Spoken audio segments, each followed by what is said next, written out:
What's up, guys? We're going to start a co-op run of Teenage Mutant Ninja Turtles, the Hyperstone Heist for the Sega Genesis. The commentary that you hear right now is different than usual. It's different because it's not live commentary. This is actually post-commentary. My partner for this co-op run was Vaughn43, who does a lot of glitch videos for YouTube. You can find a link to Vaughn's channel in the description below if you're interested in checking out his videos and everything. Vaughn is a really close friend of mine in real life, and me and him have played through the Ninja Turtle games several times together. It's pretty much a tradition that whenever me and him hang out, we usually end up going through at least one Ninja Turtle game. And because of that, me and him have developed some pretty good strategies as a team, which you'll get to see throughout this run and everything. Me and him always play on the hardest difficulty. It's just the funnest that way, and in my opinion, and I'm sure his opinion. We random selected our characters, we looked away from the screen and just rotated the D-pad really quickly. He wound up getting Leonardo and I got Raphael. For those of you who have never played the Hyperstone Heist for the Genesis, if you've ever played the Turtles in Time for the Super Nintendo, Hyperstone Heist is just the alter ego to Turtles in Time, pretty much. Same graphics, same gameplay style for the most part. The only changes here in Hyperstone Heist that really make any difference gameplay-wise is that you have a dash button, so you just can press one button and dash automatically, which I would have liked that in Turtles in Time, but hey, what are you going to do? I love how it looks like Shredder's abs are just painted on there. He's got abs on his abs. That guy is a monster. The story of the game is pretty simple. Pretty much Shredder got the Hyperstone from Dimension X, which is a magical stone that can shrink stuff, and he's going around shrinking cities, and it's up to the Turtles to stop him. Scene 1, New York City. Here at the beginning of the stage, I was pretty much just trying to figure out who I had since we had looked away from the screen whenever we randomized our Turtles. Turned out that I got Raph, of course. The strategy for the boss of the first stage goes based on whoever has the longest reach. We'll get to that whenever we get to that. Obviously, Vaughn got Leonardo, and I got Raphael, so Vaughn would be doing most of the fighting against the first boss of this stage, since he has longer reach. And one thing about Hyperstone is that it has fewer stages than Turtles in Time, but the stages are longer. Like right here, we're in the sewers, but we'll eventually go up onto the streets where it will look like Alley Cat Blues from Turtles in Time. Then we'll eventually work our way back into the sewer, which will be the final part of the stage. So this game has fewer stages, but they're longer, so it makes up for it. As I mentioned earlier, one thing that was added to Hyperstone Heist that was not in Turtles in Time is a run button, which I thoroughly enjoy having because it adds to faster-paced combat and more intense combat, in my opinion. I thoroughly enjoy that. Another minor difference between Turtles in Time and Hyperstone Heist is a few original bosses.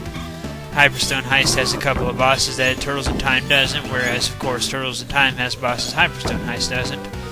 Especially with fewer stages here in Hyperstone Heist, Turtles in Time definitely has a bigger boss roster. Whatever the case, though, I do enjoy Hyperstone Heist's original bosses. Here we are at the end of the first sewer segment here. Pretty much neck and neck as far as points are concerned and everything. We didn't really make this out to be any kind of competition in points or lives or anything like that. We're just kind of casually playing, kicking butt. We love the Ninja Turtle games. Here we are at the area that's reminiscent of Alley Cat Blues and Turtles in Time. I love doing that. I love running forward at the very beginning and tackling that fire hydrant to take out the foot soldiers. It's so much fun for some reason. As you can even hear right now, the music is even the same from Alley Cat Blues. This above ground segment isn't too terribly long before we end up going back into the sewers, but it is a pretty fun segment nonetheless. The very first run that I ever did at Hyperstone Heist, me and Vaughn actually did together. It was his first run as well. We were at the local video game store and I seen this on the shelf and I had to pick it up immediately because I've been looking for it for a really long time. First time we played through it, we did it on hard mode and did really good because we're used to playing through Turtles games. Like I said, it's pretty much a tradition that we play through at least one Turtles game each time that we hang out. I don't know how I avoided damage here. As you've seen right there, Raphael clearly got ran over by that car. I guess it was because it was in the slide, though. The rule that we have for these bomb power-ups is whoever has the lower score gets to use the bomb power-up. As you've seen back there, it makes the turtle twirl around and it kills all enemies in one hit. So it's really good and pretty much just helps to keep the other player's score about even. Here we are at the final section of the alleyway area of New York City, Stage 1. As soon as we finish off all the foot soldiers in this last little area, we'll be going back down into the sewers. The sewer segments of this stage, of course, remind me of the stage Sewer Surfing from Turtles in Time, which is a little bonus area. We'll even be seeing pizza monsters here in the final section of the stage here in this sewer. They're easily avoided though, but we'll get to that whenever we get to that. One trick me and Vaughn always do whenever playing Turtles games, whenever we're running to a new screen or a new area, we almost always tackle or slide into the area to take out any foot soldiers or enemies that are waiting for us there. That's always a good idea to get the drop on the enemy before they get the drop on you. It always seemed to me like the turtles shouldn't be able to walk on the water that they're currently walking on. I guess it makes sense if it was shallow water, however the water looks a little bit deep to me right here. Whatever though, just a video game. The pizza monsters will be coming up here pretty directly. Right here in this area. An easy way to get around the pizza monsters is just to hang out here at the top of the area.